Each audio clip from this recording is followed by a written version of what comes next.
کسی زمانے میں ایک بادشاہ تھا جس نے 10 جنگلی کتے پالے ہوئے تھے۔ اس کے وزیروں میں سے جب بھی کوئی وزیر غلطی کرتا، بادشاہ اسے ان کتوں کے آگے پھینکوا دیتا۔ کتے اس کی بوٹیاں نوچ نوچ کر مار دیتے۔ ایک بار بادشاہ کے ایک خاص وزیر نے بادشاہ کو غلط مشورہ دے دیا جو بادشاہ کو پسند نہیں آیا۔ اس نے فیصلہ سنایا کہ وزیر کو کتوں کے آگے پھینکوا دیا جائے۔ وزیر نے بادشاہ سے التجا کی کہ حضور، میں نے 10 سال آپ کی خدمت میں دن رات ایک کیے ہیں اور آپ ایک غلطی پر مجھے اتنی بڑی سزا دے رہے ہیں۔ آپ کا حکم سر آنکھوں پر، لیکن میری بے لوث خدمت کے عوض مجھے آپ صرف 10 دنوں کی مہلت دیں، پھر بلا شبہ مجھے کتوں میں پھینکوا دیں۔ بادشاہ یہ سن کر 10 دن کی مہلت دینے پر راضی ہو گیا۔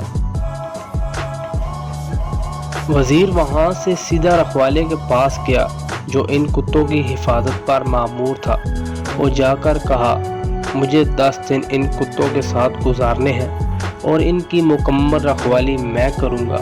رکھوالا وزیر کے اس فیصلے کو سن کر چوکنا ہوا، لیکن پھر اجازت دے دی۔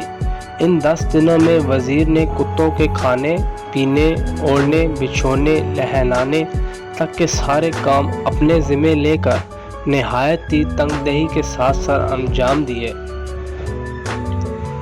10 دن مکمل ہوئے۔ بادشاہ نے اپنے پیادوں سے وزیر کو کتوں میں پھینکوایا، لیکن وہاں کھڑا ہر شخص اس منظر کو دیکھ کر حیران ہوا کہ آج نہ جانے کتنے ہی وزیر ان کتوں کے نوچنے سے اپنی جان گنوا بیٹھے۔ آج یہی کتے اس وزیر کے پیروں کو چاٹ رہے ہیں۔ بادشاہ یہ سب دیکھ کر حیران ہوا اور پوچھا، آج ان کتوں کو کیا ہوا؟ وزیر نے جواب دیا، بادشاہ سلامت، میں آپ کو یہی دکھانا چاہتا تھا۔ میں نے صرف 10 دن ان کتوں کی خدمت کی اور یہ میرے ان 10 دنوں میں کیے گئے احسانات بھول نہیں پا رہے، اور یہاں اپنی زندگی کے 10 سال آپ کی خدمت میں دن رات ایک کر دیے، لیکن آپ نے میری ایک غلطی پر میری ساری زندگی کی خدمت گزاری کو پس پش ڈال دیا۔